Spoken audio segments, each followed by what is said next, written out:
Bonjour à tous et bienvenue à notre buffet froid. Comme promis la semaine dernière, on vous dresse le dessert. Fred ici présent. Et bien sûr, encore une fois, Léo. Maintenant, Fred, si tu nous parlais un petit peu d'Aleister Crowley, qu'on a évoqué un petit peu plus tôt. Effectivement, Aleister Crowley se faisait appeler, il aimait ça en plus, la bête 666, comme le chiffre du diable. Et là, de suite, tu te dis, on a affaire à un provocateur. Un provocateur ou un représentant du diable peut-être. Peut-être. Qui est donc cet Aleister Crowley, c'est une grande figure de l'occultisme moderne. Et ce petit Aleister s'appelle en fait Edward Alexander Crowley. Il est né en 1875 dans le Warwickshire. Dans ses mémoires, il s'étonnait qu'un si petit comté ait donné à l'Angleterre ses deux plus grands poètes, car il ne faut pas oublier Shakespeare qui est du même comté. Et on voit que c'était quelqu'un de modeste en plus. Oui, il se compare à Shakespeare, c'est mignon. Après, il faut être toujours convaincu de ses talents. Mais Crowley, c'était un peu les prémices des influenceurs d'aujourd'hui où toute publicité. J'adore cette comparaison. Mais c'est ça. J'adore. C'est ça parce J'aurais que pas pensé. il criait sur tous les tas. Tu sais, les influenceurs, c'est Oui. ça. Ils sont là, ouais, un shampoing là, le truc là. Et Crowley, c'était un peu ça, sauf que c'était pas du shampoing ou des histoires comme ça, mais il criait un peu sur tous les toits. Il faisait de la provoque parce qu'il savait que ça créait de la consternation, ça faisait parler, et il surfait là-dessus complètement. Eh bien écoute, c'est très intéressant ce que tu dis, parce que lui, il disait qu'il était la réincarnation d'une prostituée grecque, d'un sage chinois ou d'un alchimiste sicilien. Comme ça, il aura tout fait toutes les parties, presque toutes les parties du monde. Mais quand on dit que l'occultisme, c'est beaucoup un fourre-tout avec des mélanges à droite à lui, gauche... il le réincarne bien, il incarne bien le fourre-tout. C'est exactement ça. Il a eu autant de vie que d'Avatar, il a été bisexuel, effronté et effréné, donc une vie assez soutenue, je dirais. Tout à tour, écrivain, occultiste, alpiniste, joueur d'échecs, taromancien, peintre, espion, érotomane, magicien et gourou. Il fut surtout un inlassable avocat du diable. Et quand tu cites tout ça, tu te dis, c'est incroyable, cette vie qu'il a pu avoir, et cette histoire d'avoir été espion, le pire, c'est qu'a priori ce serait vrai. Oui, a priori ce serait vrai, mais moi je suis assez halluciné de tout ce qu'il a pu faire, joueur d'échecs, taromancien, peintre, c'est vraiment des choses, vraiment comme on disait encore il y a quelques secondes, c'est un peu un fourre-tout dans lequel tu mets plein d'éléments, tu secoues et tu as notre cher Aleister en personne. Et apparemment l'alpinisme c'était une vraie passion pour lui. Tout à fait. Il fut dénoncé à son époque pour son style de vie décadent, puisqu'il était bisexuel, effronté, effréné. Il devait être dans des orgies, etc. Sûrement. Oui, effréné, et il y a eu beaucoup d'orgies, presque tous les jours, peut-être. Sûrement, si on dit effréné, c'est qu'il a dû faire beaucoup les 400 coups. Et puis il y a certains des textes qu'il a écrits qui sont assez ambigus et qui laisseraient penser que, au moins dans la théorie, il évoque la possibilité qu'il y ait des rapports sexuels avec des enfants. Ah, ça c'est moins drôle. C'est pas très reluisant. Et c'est peut-être pour ça qu'il eut peu d'adeptes, mais il devient une figure culte après sa mort. En tant qu'étudiant au Trinity College de l'université de Cambridge, il a commencé à utiliser le nom d'Aleister et a acquis une réputation d'habileté aux échecs. En 1898, il quitte l'université sans diplôme. Son propre héritage lui laissait la liberté de voyager, de beaucoup voyager et d'organiser la publication de ses écrits. Son premier recueil de poésie paraît en 1898 et de nombreuses œuvres suivirent. C'est sûr que c'est plus facile quand il y a un héritage familial. Surtout à cette époque. En 1898, donc, il rejoint l'ordre hermétique de l'Aube dorée, une organisation dérivée des Rosicruciens. Comme on le disait un petit peu plus tôt. L'un des rivaux de Crowley, au sein du groupe londonien Aube dorée, était le poète William Butler Yeats. Lors d'une visite en Égypte en 1904, Crowley rapporta des expériences mystiques et écrivit le livre de la loi qui lui aurait été dicté, rappelons-le, par Aiwass. Crowley fait alors de « Fais ce que tu veux sera toute ta loi » la base d'une nouvelle religion qu'il appela Téléma. Téléma étant le mot grec pour volonté. Le livre de la loi a été accepté comme écriture sainte par l'Ordo Templi Orientis, un groupe mystique d'origine allemande. Ça ne porte pas bien son nom, je trouve. Vers 1907, Crowley fonda son propre ordre en utilisant les initiales qui représentent les mots latins signifiant étoile d'argent, donc AA. et pas alcoolique anonyme. En 1920, il fait l'acquisition d'une ferme à Céphalus, en Sicile. Il y installe l'abbaye de Téléma, la religion dont il se disait le prophète. Sa manière d'y conjuguer érotisme et ésotérisme fut jugée suffisamment sacrilège pour que Benito Mussolini le fasse expulser d'Italie. En 1923, avec sa cohorte de disciples, des télémites selon le jargon maison. On voit qu'il défrayait la chronique un petit peu partout, hein, pas juste dans son pays d'origine. Jusqu'en haut du pouvoir, il était gênant. Donc Mussolini, c'était le chef de l'Italie à cette époque-là. Donc je pense qu'il devait choquer pas mal de monde et gêner pas mal de monde. Il était dérangeant. L'héritage qu'il avait n'a pas duré toute sa vie. C'est étonnant. Très étonnant. Il a épuisé son héritage en voyage et en extravagance, donc il retourne en Angleterre au début des années 1930. Sa dernière réalisation notable fut la publication du livre de Thoth, 1944, dans lequel il interprétait un nouveau jeu de cartes de tarot appelé Thoth, qu'il avait conçu en collaboration avec l'artiste Frida Harris. Le petit Parisien a eu l'opportunité de rencontrer Crowley avant son départ. Lorsqu'il le présente au lecteur français, le journaliste prend un maximum de pincettes. Ce qu'on lui reproche, il va le dire lui-même en s'en défendant. D'abord, je fais des messes noires. Les femmes, je les crucifie et puis je les mange. C'est pratique. Je suis espion aussi. Enfin, j'ai volé les tours de Notre-Dame. Voilà. Il rit. Mais il n'est pas commode de rire avec lui. On a plutôt envie d'aller se cacher dans un coin. Ce rire a quelque chose de funèbre. Et le rictus qui l'accompagne n'est pas très rassurant non plus. Et on voit que Crowley, il fait beaucoup dans l'autodérision, il s'amuse de cette image de croque-mitaine, il l'entretient beaucoup. Il joue avec, parce que là c'est vraiment du jeu, c'est vraiment collé au personnage. Ça se trouve la moitié des choses sont pas vraies. On ne sait pas, il a volé les tours de Notre-Dame, ça veut pas trop dire grand chose. C'est sans doute pas vrai ça pour le coup. Elles sont encore là, même si elles ont un peu brûlé, elles sont encore là. En termes simples, toute contribution de Crowley à la spiritualité était philosophique. Il a mené une vie qui a brisé le moule dans lequel il est né, il l'a fait avec joie. Il n'a jamais eu à travailler sérieusement pour de l'argent, puisqu'il avait de l'héritage, même s'il a dilapidé. Il a hérité de sa famille toute la richesse, et donc il a dilapidé dans ses derniers jours en voyage, etc. Il s'est délecté de la controverse tout au long de sa vie, ne semblait pas particulièrement préoccupé par ce que les autres pensaient de lui. Mais tu penses bien que ne pas avoir à travailler pour payer ses factures, c'est plus simple. Hein. Il a arrêté de sa place dans ce monde et il n'a pas eu à travailler.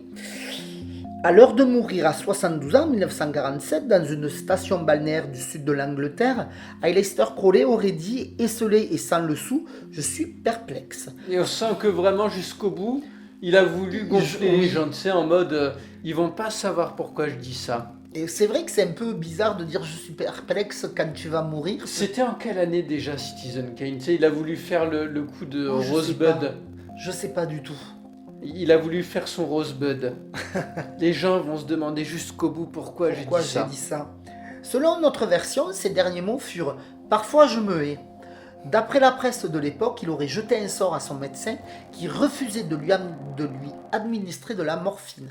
Celui-ci sera retrouvé inanimé 18 heures plus tard, tous deux sont morts, assurent les docteurs, de cause naturelle. C'est comme les pharaons avec leurs serviteurs un peu. Ils les emportent avec eux dans la tombe.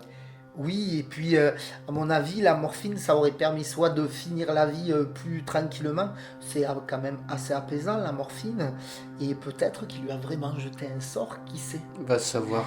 Ce qui est fascinant, c'est ce côté homme de scène jusqu'au bout, je trouve. Oui, et puis c'est comme dans la malédiction des pharaons à Toutankhamon, où on trouve toujours des choses sur la malédiction, parce qu'il y en a plein qui sont morts après. Peut-être qu'il y a d'autres choses qu'on ne sait pas du docteur et qui est mort, mais ça entretient le mythe. Ça entretient le mythe, c'est au sympa. Final, on ne sait pas vraiment dans quoi il croyait, Aleister Crowley, parce que comme il y avait beaucoup de bravade et de moquerie pour faire parler de lui, on peut se demander jusqu'à quel point il était sincère dans ce qu'il pouvait dire.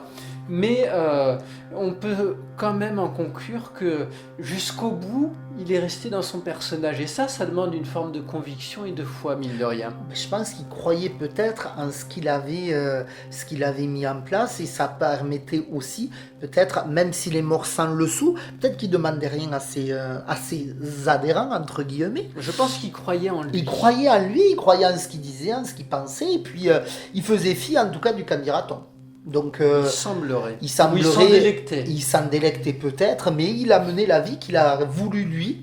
Donc je trouve que c'est une belle façon de vivre quelque part, hein, pour moi. Si on oublie les tripes, si on oublie les tripes un peu bizarres, mais en tout cas il a vécu sa propre vie.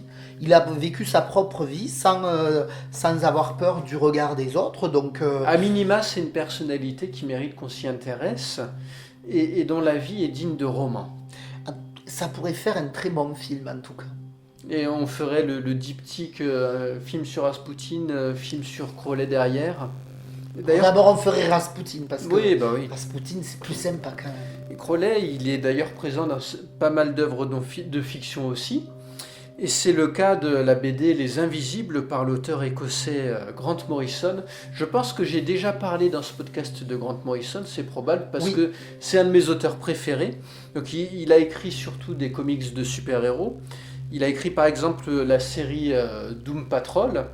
Et sa version de la Doom Patrol, ça a été la source d'inspiration de la série télé qui existe depuis quelques années et qui se conclut aujourd'hui avec la saison 4. Il a écrit aussi sur Batman, sur Superman et sur les X-Men.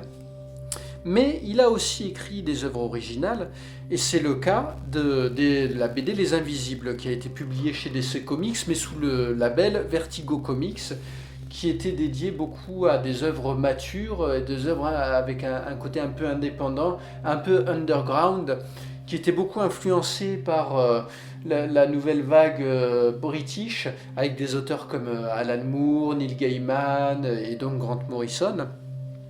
Elle n'a jamais été portée au petit écran ou aux grands écrans. Alors il y a eu plusieurs ou projets. Des tentatives. Oui, il y a eu plein de tentatives pour l'adapter en mini-série, etc.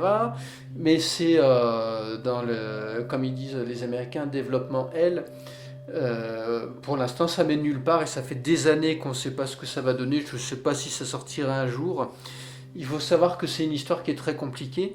La BD, elle fait 59 épisodes qui sont divisés en 3 volumes, et chaque volume c'est un peu l'équivalent d'une saison d'une série télé, avec un ton un peu différent à chaque fois. D'ailleurs il y a beaucoup de dessinateurs qui se sont succédés, donc visuellement, ce qu'on peut reprocher à la série, il y a des dessinateurs de qualité, d'autres un peu moins, mais il n'y a pas une uniformité esthétique, et ça peut repousser pas mal de gens.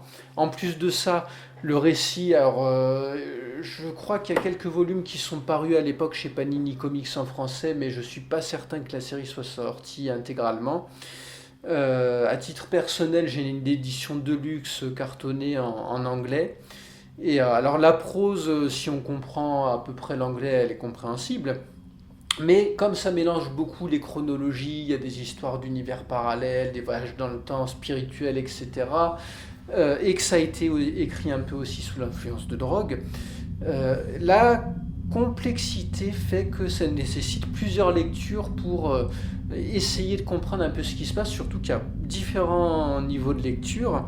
C'est une œuvre qui est assez fascinante, mais qui n'est pas facile d'accès, et qui est centrée d'ailleurs beaucoup sur les théories du complot, mais aussi l'occultisme. L'occultisme est très présent dedans. Et d'ailleurs, ils évoquent à plusieurs reprises Aleister Crowley. On ne le voit pas, mais il a une place assez importante dans le récit et dans certains enjeux. Et ce qu'il faut savoir, c'est que Grant Morrison, il est fasciné par tout ça, par l'occultisme, la magie, etc. Et lui-même se dit magicien du chaos. On sait que ça a été aussi pendant longtemps un grand consommateur de drogue, qu'il a écrit sous influence. À la sortie de la série, il est en plein dans cette période-là. Et au départ, les ventes sont plutôt bonnes. Mais rapidement, elles vont faiblir, et de façon régulière. Donc Morrison, il commence à s'inquiéter que l'éditeur lui dise « Bah non, on arrête les frais, on met fin à la publication ». Parce que, même si ça donne l'impression de partir un peu dans tous les sens, il a une histoire précise qu'il a envie de raconter. Donc il va envoyer un message aux lecteurs. Dans le courrier des lecteurs, il va leur dire « Voilà, la série est en danger. Si vous voulez qu'elle continue d'être publiée, il faut qu'on se lance dans un rituel de magie tous ensemble. On va faire tous en même temps un Wankaton. » Et alors, qu'est-ce que c'est un Wankaton ? Il demande aux gens de se masturber tous en même temps. Alors, est-ce qu'ils l'ont fait ou non ?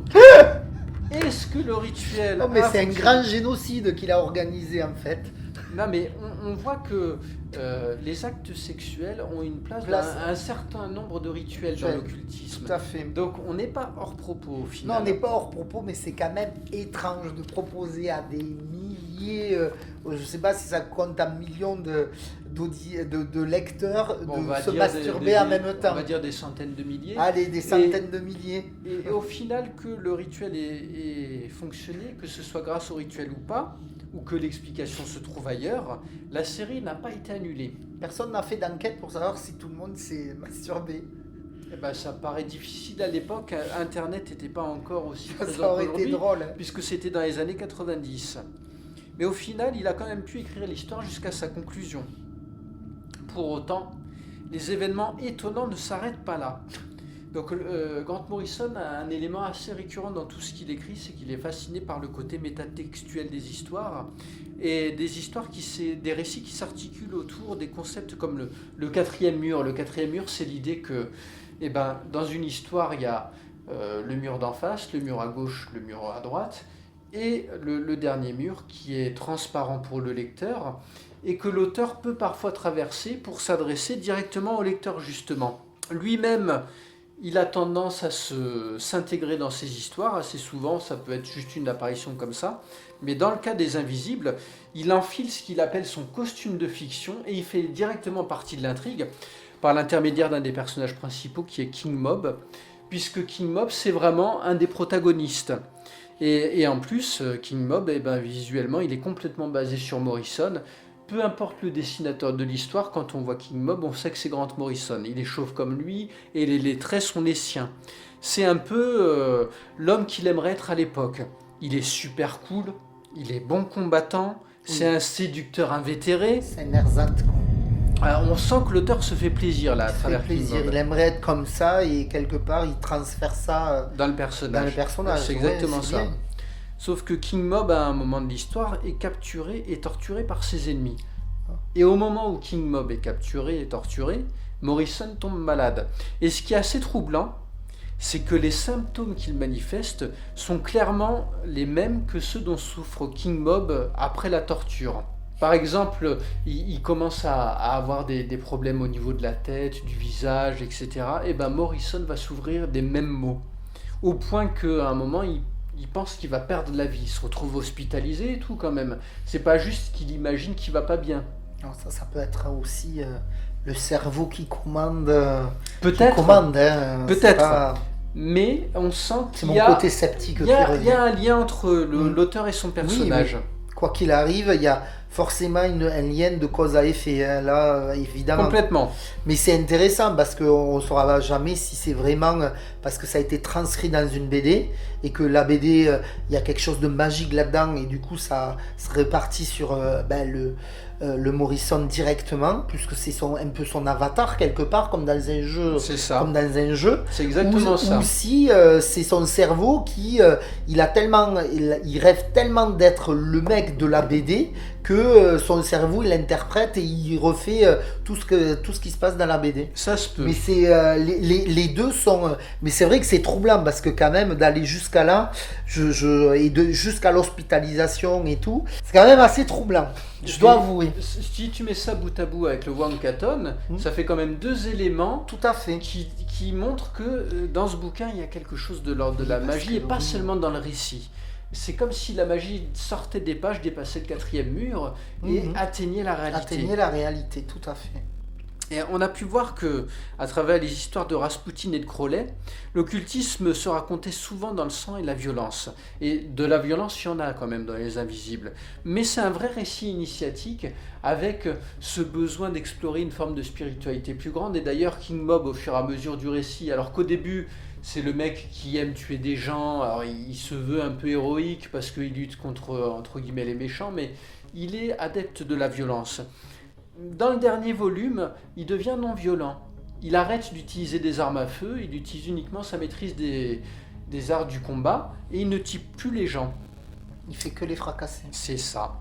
Et la conclusion du récit, elle s'inscrit en contre-exemple justement de cet aspect violent de l'occultisme comme il existait dans les vies de Rasputin et de Crowley. En effet, l'ultime volume de la série est construit comme un décompte pour l'arrivée du nouveau millénaire et devait préfigurer l'arrivée d'une nouvelle ère pour l'humanité, une ère de plus grande spiritualité et de renaissance, comme là, on l'a vu à travers le personnage de King Mob qui abandonne la violence et le meurtre, mais aussi à travers d'autres personnages. Sauf que si l'intention occulte était bien présente, et ben dans les faits, là pour le coup on peut se dire que le rituel a plutôt échoué parce que la nouvelle ère de plus grande spiritualité et de renaissance, on l'attend encore.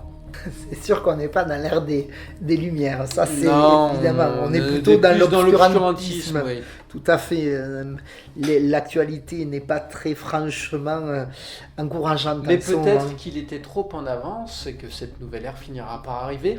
Je dirais que de mon côté, j'ai quand même envie d'y croire et de me dire que tout n'est pas perdu et que cette magie du chaos qui fait qu'il faut croire dans les choses quels que soient les moyens, ben peut-être qu'on devrait souhaiter tous qu'on se ressaisisse et qu'on arrête de vouloir tout détruire. Et que si par on est contre, pas de suffisamment à y rituel croire, sur la masturbation tous ensemble, que ça soit bien clair. chacun chez soi. Donc voilà. Et voilà un petit peu les personnes réelles dont on avait envie de parler, des personnes dont la vie tournait autour de l'occultisme. On va quand même parler d'autres personnes à travers des cas pratiques qui vont évoquer certaines formes de rituels occultes. Oui, on revient un peu à nos débuts où on va vous présenter des cas concrets. Oui, parce qu'on a eu des commentaires qui nous ont dit le format True Crime de l'épisode 1 avec le cas Shame Wace, c'était plaisant. Donc là, on ne vous en donne pas un, mais deux.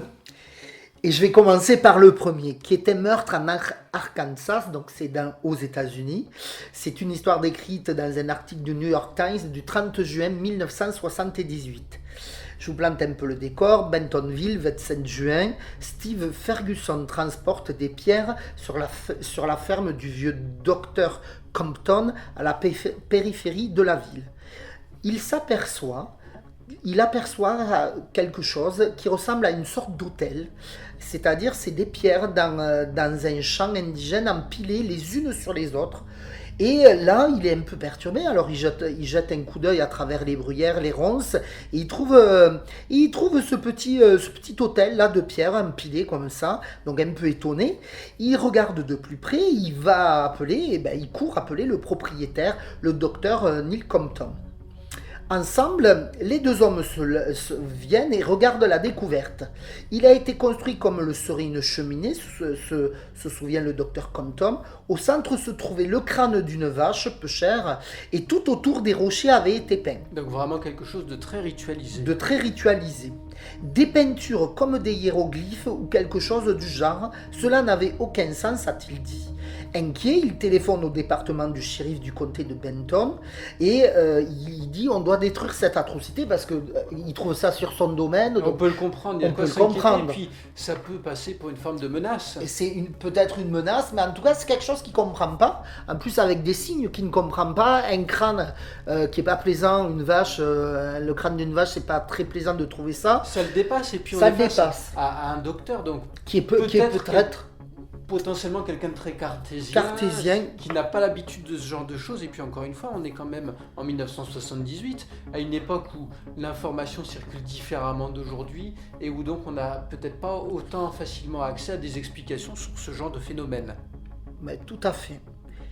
Et donc le sergent John Green et son partenaire, le lieutenant Don Ridstone, étaient déjà occupés par un autre cas bizarre, une série de mutilations d'animaux dans la région de Bentonville, mais ils sont quand même venus observer les rochers étrangement peints. Ils sont appelés, donc ils viennent, ils font leur travail. Et là on comprend que c'est des phénomènes qui ne sont pas si isolés que ça. Eh bien, il y a le crâne d'une vache, il y a des mutilations d'animaux, donc peut-être qu'on peut faire déjà un premier lien. Et d'ailleurs, quand on a plongé dans les recherches sur ces dossiers-là, ce qui ressortait, ce qu'avaient l'air de dire les gens qui étaient assez versés sur le sujet, c'est que oui, c'était plutôt répandu ce genre d'affaires.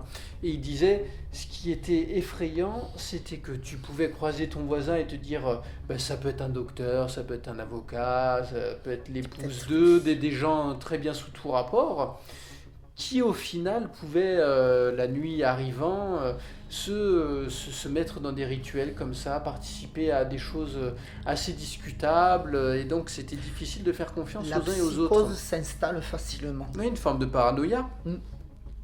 Mais les deux hommes de loi sont aussi inquiets en découvrant les étranges symboles, parce qu'ils ne les comprennent pas non plus. Et ils ne trouvent pas de réponse à ce moment-là. Et donc, quelques semaines plus tard, Monsieur Ferguson trouve un deuxième hôtel près de l'emplacement du premier. Là, on veut être sûr que le message passe bien.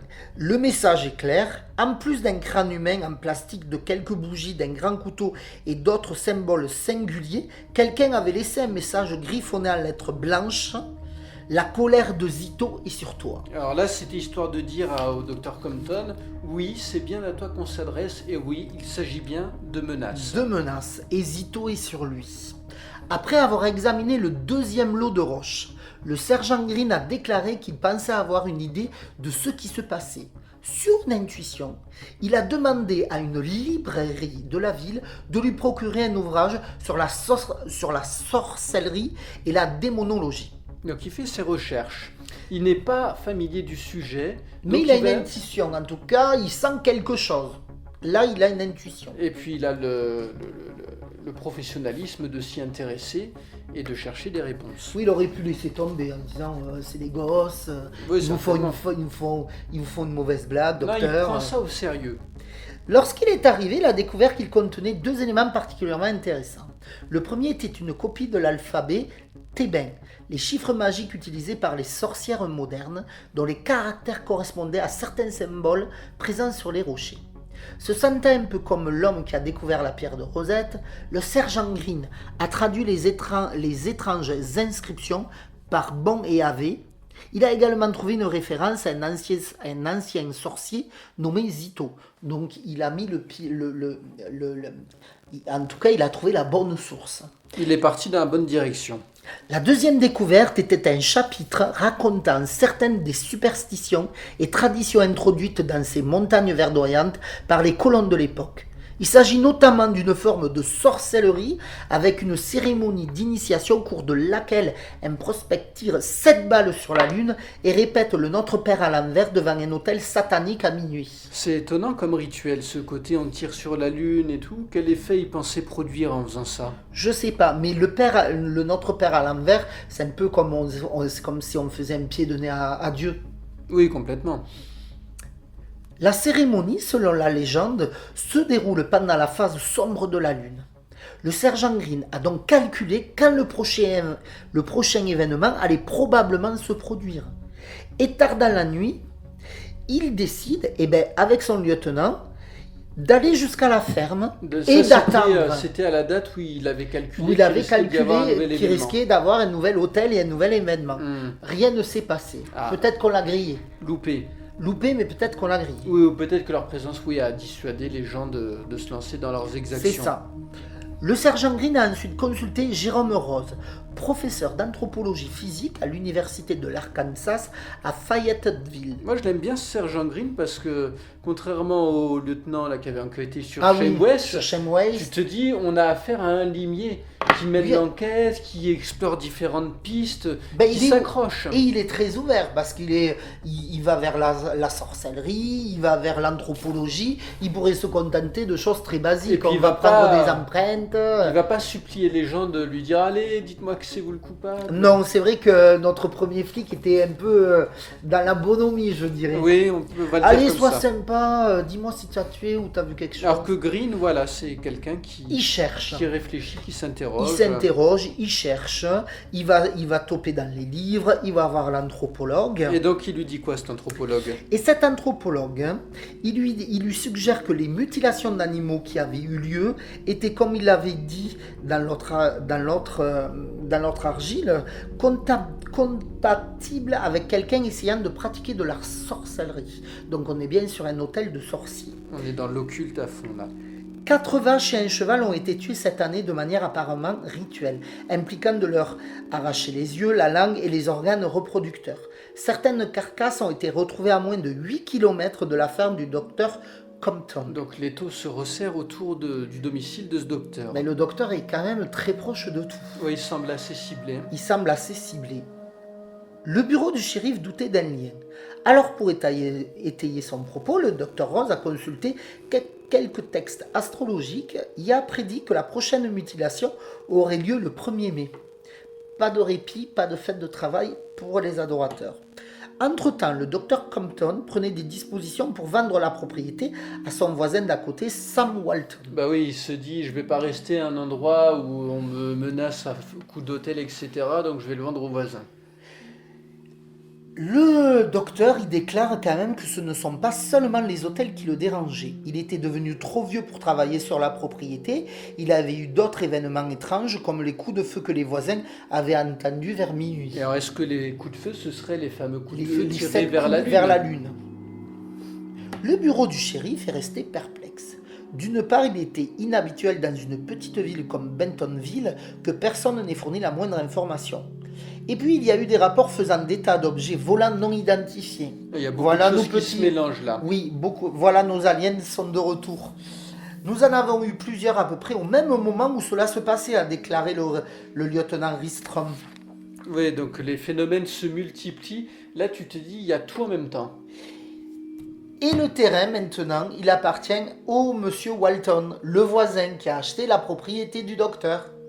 Il y a 2 semaines aujourd'hui, un 3e hôtel a été découvert dans le champ où se trouvaient les 2 autres. Je suis heureux de ne plus en être le propriétaire, faut tout ce que le docteur Compton avait à dire. Et donc on peut s'interroger, dans la mesure où il avait vendu la propriété à Walton, est-ce que c'était vraiment lui la cible, ou est-ce qu'il y a quelque chose en lien avec le terrain lui-même ? Mais si ça continue après qu'il ait vendu, on peut présupposer qu'il n'est plus sur le terrain. Donc ça ne le suit pas là où il vit. Et donc il n'est pas la donc cible. Il n'est pas la cible. Donc c'est vraiment peut-être le lieu qui est important pour ces hôtels, puisqu'ils sont toujours jamais très très éloignés les uns des autres. Oui, c'est vrai. Il y a quelque chose de cet ordre-là, mais nous n'en saurons pas plus, malheureusement. Par contre, on peut préciser un fait intéressant, c'est que Sam Walton, qui a acheté le terrain, est le fondateur de la chaîne Walmart. Et qu'est-ce que c'est la chaîne Walmart ? C'est des centres commerciaux qui sont très présents, aux États-Unis. Tout à fait. Donc c'est plutôt cocasse. Peut-être que les hôtels ont été faits par monsieur Walton pour attirer la chance à lui et pour pouvoir multiplier les petits supermarchés, les centres commerciaux. Il a peut-être fait ça pour faire partir Compton et lui acheter la propriété, et lui acheter la propriété aussi. Et pour ne pas attirer l'attention derrière. Il a fait un 3e hôtel. Ouais. Ah ouais. C'est une théorie C'est une théorie qui mériterait d'être creusée. Oui, ça. Complètement. Bien vu, monsieur. Après, le docteur, il est un peu âgé. La propriété avait l'air assez grande. Oui. Et ça arrangeait peut-être un peu aussi le docteur de vendre sa propriété. Apparemment, Tant qu'il ne l'a pas bradé, c'est l'essentiel. C'est ce qu'on lui souhaite. Est-ce qu'il y aurait un autre cas, Charles ? On a un autre cas et il est quand même plus sombre et plus malheureux que celui-ci, puisque cette fois-ci, il y a une vraie victime. C'est vrai. Un journal local de San Francisco titre « Decapitated Body Found in San Francisco Park ».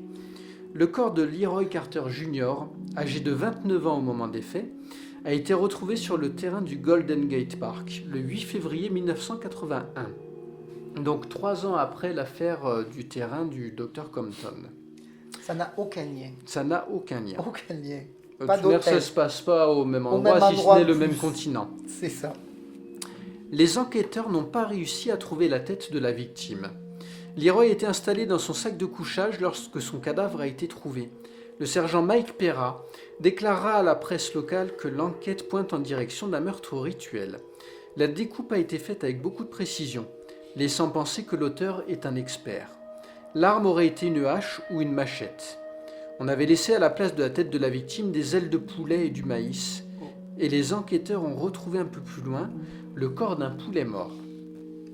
Né en septembre 1951 en Louisiane, Carter aurait servi dans l'armée avant d'être démobilisé.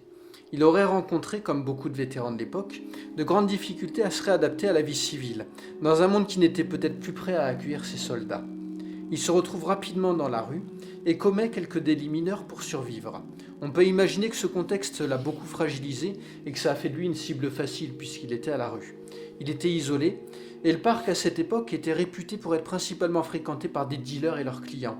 Et ça allait très loin puisqu'il était déconseillé aux touristes de s'y promener même en journée. Oui, donc un lieu mal famé. Complètement. La police mène l'enquête dans les environs, mais apparemment il n'y a aucun témoin. On ne trouve pas de sang aux alentours. Aucune arme n'est retrouvée. Enfin, quand même, c'est un peu bizarre de ne pas trouver du sang alors qu'il y a la tête décapitée. Ça paraît même complètement absurde. C'est irréel. Parce que ça je suppose que ça doit gicler. On a quand même des artères, des veines qui passent à la gorge. Non, mais je pense que quand l'article mentionne ça, parce que j'ai trouvé, pas un article complet, mais un morceau d'article sur un site qui répertorie les pierres tombales, en fait. Et parfois, il y a des compléments d'information et ils avaient scanné un morceau d'article. Et je pense que quand ils évoquent l'absence de sang, ça n'est pas tant qu'il n'y a pas eu de sang du tout. C'est qu'il y en avait peut-être à l'endroit où le corps a été trouvé. Mais pas autour. Ça n'a pas giclé. Voilà, parce que s'ils ont coupé la tête et qu'ensuite ils ont transporté la tête, on pourrait s'attendre à ce qu'il y ait des traces de sang. Traces de sang, au moins des suivent gouttes la qui suivent la tête. Mais a priori, c'était pas le cas. Ils ont peut-être été très propres. C'est probable, puisque la description de la découpe laisse penser que c'est des gens qui savaient ce qu'ils faisaient. Quand même, découper une tête à la hache, en étant très propre, je suppose que ça doit être quand même très difficile. Bah, ça devait être peut-être un coup très fort qui a permis de le faire. Non, mais vraiment, on sent de la pratique là-dedans. Mais au-delà de ces éléments qui sont analysés ou du moins déduits, l'enquête piétine. Donc on va faire appel à Sandy Gallant, qui est une enquêtrice qui est réputée pour sa connaissance des pratiques des cultes. Elle s'est illustrée un petit peu plus tôt sur l'enquête de suicide de masse mêlée de meurtre de Johnston. C'est une histoire qui est assez sordide, durant laquelle près de 400 personnes ont trouvé la mort. Et il y a plusieurs sources qui parlent de cette histoire de Johnston, y compris en France. On a trouvé des articles dans le Figaro, etc. Au début, on avait hésité à vous détailler un petit peu plus de quoi il s'agissait, mais c'est vraiment très très glauque. Et donc, si jamais vous avez envie d'en savoir plus sur l'histoire de Johnston, on vous mettra des liens dans les commentaires pour que vous puissiez aller lire dessus. Mais on a fait le choix de ne pas en parler plus en détail que ça. Alors, ce qu'il faut en retenir, c'est que cette enquête de Johnston, elle a permis à l'enquêtrice Gallant d'acquérir ses galons de spécialiste dans les histoires de culte et de l'occulte. Donc on fait appel à chaque fois qu'il y a des histoires autour de l'intervention d'un culte. Et elle va rapidement faire le lien entre le meurtre et la pratique d'un groupe religieux, Santeria, qui serait originaire du Nigeria, et dont la pratique inclurait de façon explicite des sacrifices. Mais ce serait quand même plutôt des sacrifices sur des animaux. Elle va en conclure qu'en l'occurrence, le meurtre ne trouve pas vraiment son origine dans les pratiques de Santeria, mais que ce serait plutôt une forme d'alibi des meurtriers pour justifier le meurtre. Comme s'ils faisaient semblant d'appartenir à Santeria, tout en déformant les principes de cette religion et en se les appropriant comme ça les arrangerait. D'ailleurs, c'est souvent le cas. C'est souvent le cas, là. Dans l'occultisme, en tout cas, c'est souvent le cas. Même dans les religions, les extrémistes religieux, quand on s'intéresse un peu à ce qu'ils font, ils vont dévoyer des principes de la religion à leur propre fin. Et pour que ça aille dans leur sens. Oui, c'est ça. C'est vraiment cette notion d'alibi qui ressort, et c'est la théorie que va développer Gallant. Elle estime par contre qu'elle ne maîtrise pas suffisamment le sujet, et donc elle va faire appel à un spécialiste, Charles Wheatley, et lui, il est, du point de vue professionnel, il est médecin légiste en Floride. On a encore des enquêteurs chevronnés, je trouve, là aussi. Oui, complètement. Où on va quand même chercher des spécialistes ou des ressources en dehors de son champ de périmètre et pas partir dans des choses où on va supplier peut-être les gens ou penser à des trucs extravagants. Et qui savent reconnaître leurs limites et qui donc peuvent s'entourer d'experts qui vont les aider dans leurs enquêtes. Oui, je trouve ça, pour les deux cas, je trouve ça bien par rapport au cas de notre premier épisode dans le podcast. Oui, c'est tout à leur honneur. Galante et Wheatley vont travailler ensemble et ils vont développer une théorie selon laquelle les meurtriers avaient pour objectif principal d'utiliser la tête de leur victime dans le cadre d'un rituel. Apparemment, dans certains sacrifices, la tête serait utilisée pour créer une sorte de potion. Et là, c'est pareil. Il te faut quand même un grand chaudron, une grande casserole pour foutre la tête. Non, c'est la tête qui est utilisée comme une sorte de chaudron. D'accord. J'avais pas compris comme ça, moi. Ils vident la tête. Ils vident la tête et le reste, ils font comme un chaudron. Et ils s'en servent comme un chaudron. Ah ouais, d'accord. C'est exactement ça. Ok. Et ils vont consommer les yeux, ce genre de choses. Encore une fois, on ne veut pas rentrer trop dans les détails parce qu'on sait que certains d'entre vous ne sont pas friands de ces aspects-là. Ils sont sensibles. Mais vous avez compris l'idée générale. Donc ça, c'est l'hypothèse du duo Galante-Wheatley. Et après de plus amples recherches, Galante, elle va prédire que la tête de Leroy Carter Jr. va être déposée à l'endroit de sa mort 42 jours après le meurtre. Elle se base sur la pratique de prêtres de certains groupes religieux pour annoncer ce délai, parce que ceux qui utilisent les têtes à des fins rituelles pour faire des potions comme ça, d'abord ils respectent 21 jours pendant lesquels ils ne vont pas du tout toucher à la tête, et ensuite 21 jours supplémentaires où la potion va être créée, fabriquée, et où ils vont conserver la tête avec eux. Et ils redonnent la tête sur les lieux où ils l'ont prise. C'est ça. Donc elle a ce calcul, elle va en faire part à ses supérieurs qui vont lui rire au nez. Ça démontre quand même que cette inspectrice, elle fait quand même vachement de recherches aussi. Et qu'elle n'a pas usurpé sa réputation d'experte en occulte. C'est ça. Elle va quand même chercher des choses sur des groupes religieux qui ne doivent pas être forcément très connus. Mais en tout cas, elle va chercher toutes les pistes possibles et imaginables. Et en plus, est-ce que l'avenir lui a donné raison? Déjà, on rappelle qu'on est qu'en 1981. Oui. Donc ses supérieurs ne la prennent pas au sérieux. Le 22 mars 1982, elle retourne sur les lieux du meurtre avec son partenaire. Et contre toute attente, elle avait raison. Bravo Madame Galante. La tête en décomposition de Carter a bien été déposée là où il a été assassiné, sans que personne ne voie le tueur revenir. Et Galante, elle va exprimer des regrets dans des interviews. Elle va dire: même si j'ai fait cette prédiction, j'étais pas sûr de moi et j'ai pas pris la peine avec mon partenaire de revenir dans la nuit pour prendre les gens en flagrant délit. Et ça, c'est resté un regret très important pour elle tout au long de sa carrière, parce qu'elle se dit que aussi bien elle aurait pu les arrêter. Alors qu'à ce jour, les meurtrières n'ont jamais été retrouvées. Mais elle n'était pas suivie par sa hiérarchie. Je ne sais pas s'il lui aurait autorisé à rester toute une nuit en planque dans un bosquet, dans le parc, où il y a des dealers et c'est malfamé. Et puis je pense qu'on peut même dire qu'ils ont été jusqu'à la décourager dans son hypothèse. Donc on peut comprendre qu'elle ne l'ait pas fait. On peut comprendre qu'elle n'ait pas suivi ça. Je pense qu'elle a peut-être eu un gros moment de doute. Donc de ce fait-là, elle a peut-être pas été jusqu'au bout. Si peut-être quelqu'un l'avait soutenue dans son hypothèse, peut-être que là ils auraient eu en disant vas-y, on ne sait jamais. Et puis je trouve qu'elle est dure avec elle parce qu'elle s'est quand même rendue à nouveau sur place le jour même et son hypothèse s'est avérée vérifiée. Et puis elle a fait, comme tu l'as très bien dit, énormément de recherches. Elle a mené son investigation jusqu'au bout. Elle a été très loin dans sa démarche. Pour un policier, l'envie c'est d'attraper le meurtrier. Donc je comprends qu'elle soit déçue parce qu'elle se dit si je m'étais écoutée, j'aurais peut-être pu appréhender le meurtrier et j'aurais mis un taré derrière les verrous. Peut-être empêcher que ça se reproduise. C'est ça, donc je pense que je pense que je peux la comprendre. Mais je la comprends complètement. Moi je la comprends un peu cher, mais en tout cas elle avait raison. Et puis on est bien face à quelque chose de l'ordre de l'occulte parce que il semblerait que l'hypothèse selon laquelle la tête avait été utilisée à des fins de rituel était correcte. 42 jours après quand même. Ouais.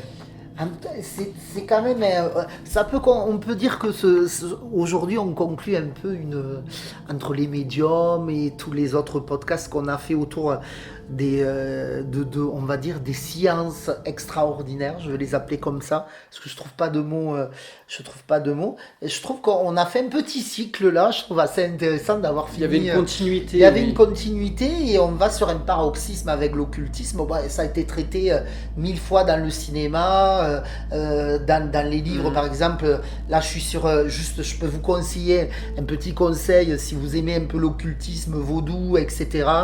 Vous avez les deux magnifiques livres de Granger, Congo Requiem et sa suite, donc qui sont un peu liés à ça, avec un petit côté vaudou, secte, occultisme, dépravation sexuelle aussi, parce que ça va avec, et en plus des meurtres comme s'il en pleuvait. Donc je vous le conseille, c'est assez intéressant, mais c'est vrai que l'occultisme, ça a été traité dans la littérature, au cinéma, c'est un puissant fond quelque part. Mais c'est souvent traité sous ce versant négatif, inquiétant, menaçant, toujours dramatique et violent. Toujours lié à Lucifer aussi. Et c'est pour ça que ça me paraissait intéressant qu'on parle aussi de Grant Morrison et des Invisibles, parce que au-delà de la conclusion, tout le message de l'œuvre, tout le message du récit, c'est d'aller à travers les sciences occultes et la magie vers une plus grande acceptation de soi,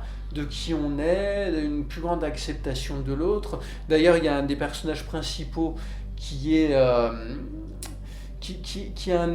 jeune homme, mais qui a été élevé comme une femme, et qui donc est transgenre, qui n'a pas subi d'opération, mais qui se considère comme femme, et qui est chaman. Et on voit à travers son cheminement comment il en vient à passer de quelque chose d'une acceptation assez dans la démonstration, dans l'extravagance, à quelque chose de plus intériorisé par la suite, et pour moi de plus apaisé aussi. Et y a vraiment tout ça dans Les Invisibles. C'est une œuvre qui est pas facile d'accès, mais qui est très intéressante et qui permet de nuancer ce côté l'occultisme violent, et de nous rappeler qu'encore une fois, un outil, il n'est rien de plus que ça, un outil, et que ce qui compte, c'est les intentions de celui qui s'en sert. C'est ce qu'on en fait. C'est ce qu'on en fait. Et je suis tout à fait d'accord avec toi. Un outil, ça reste qu'un outil. Hein. On peut fracasser la tête de quelqu'un avec un verre, mais ce qui est plus intelligent avec le verre, c'est de boire de l'eau avec. Exactement. Donc c'est toujours la même chose. C'est comment on se sert de l'outil qui est important et quel est son but final. Et puis la magie, eh ben, c'est la même chose. La magie, qu'est-ce que c'est? Est-ce qu'il y a des bonnes magies? Est-ce qu'il y a des mauvaises magies? Il y en a certainement des mauvaises. Il y en a des bonnes tant que l'intention est pure. Comme c'est le cas, on en revient un peu aux sorcières aussi. Hein, on disait que souvent c'était des guérisseuses qui utilisaient les herbes, etc. et qui ont été condamnées parce qu'on ne les comprenait pas. Et ça n'est pas parce qu'on ne comprend pas quelque chose et qu'on n'en a pas une explication qui s'inscrit dans notre système de connaissances classique, que pour autant on a raison de le craindre et qu'il faut s'en méfier. Des fois on ne comprend pas les choses et au final elles sont très positives. Mais je dois avouer comme dans le film The Witch d'ailleurs de Robert Eggers. Mais là je dois avouer que je préfère voir au cinéma de l'occultisme le côté pas violent mais un peu quand même. Ça m'intéressera plus que d'aller voir un film avec le bon côté de l'occultisme. C'est parce que tu n'as pas lu Les Invisibles, et si jamais c'était adapté au cinéma un jour ou à minima en mini-série, mais je suis certain que ça saurait capter ton attention. Ça pourra capter sûrement mon attention, mais je trouve que l'occultisme, avec ce côté un peu violent, me fait vibrer, bien que je comprends qu'il y ait une autre face justement de l'occultisme. C'est toujours intéressant de voir l'autre côté des choses et de ne pas se contenter d'un seul prisme, c'est toujours très intéressant. Exactement. Et pour conclure, ce que je dirais, c'est que moi, ça m'a permis de voir cet autre côté de l'occultisme, donc c'était assez intéressant, je trouve. Ça m'ouvre d'autres façons de voir les différentes formes d'occultisme, mais je garderai quand même ce côté un peu violent pour le cinéma, parce que je trouve que c'est trippant en fait. Mais je crois que ce qu'il faut en retenir, c'est que dans la vie, et pour tout, il faut conserver de la nuance. Il faut s'ouvrir l'esprit. Essayer de s'ouvrir l'esprit, que le fait d'avoir des connaissances supplémentaires, si c'est utilisé pour une meilleure acceptation de soi-même et une meilleure acceptation de l'autre, c'est bien.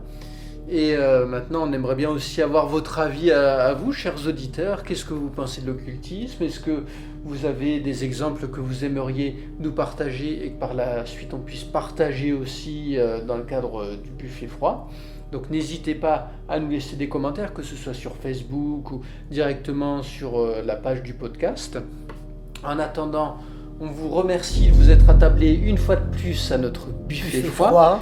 On espère vous retrouver à nos côtés la semaine prochaine. Et en attendant, n'oubliez pas de passer des soirées effroyables.